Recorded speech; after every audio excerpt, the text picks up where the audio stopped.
دوستو، دنیا میں خالی بیٹھنے والے وہ ہوتے ہیں جو افواہ باز ہوں، کیونکہ ان کے ذہن اور دماغ بٹے ہوتے ہیں۔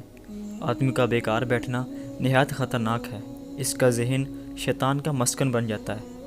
وہ شتر بے مہار کی ماند ادھر ادھر بھٹکے گا۔ جب آپ کام سے خالی بیٹھیں تو غم و فکر اور الجھنیں آ کر رہیں گی۔ ماضی، حال اور مستقبل کی فائلیں کھل جائیں گی اور آپ مشکل میں پڑ جائیں گے۔ میری آپ سب کو یہ نصیحت ہے کہ بیکاری کی بجائے کچھ اچھا کام کرنا شروع کر دیں۔ اس سے آپ گناہوں سے بھی بچیں گے۔ بیکار رہنا اپنے آپ کو زندہ درگور کرنا ہے۔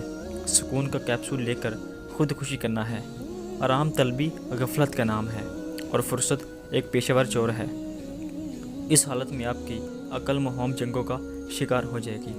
لہٰذا جب خالی ہوں تو نماز پڑھنے کھڑے ہو جائیں، قرآن پاک کی تلاوت کریں، مطالعہ کریں، گھر کی صفائی کریں، دوسروں کا کوئی کام کر دیں، کام کے چاقو سے فرصت کو کاٹ دیں۔ دنیا کے طبیب و ڈاکٹر اس کے بدلے 50% خوشی کی گارنٹی دیتے ہیں۔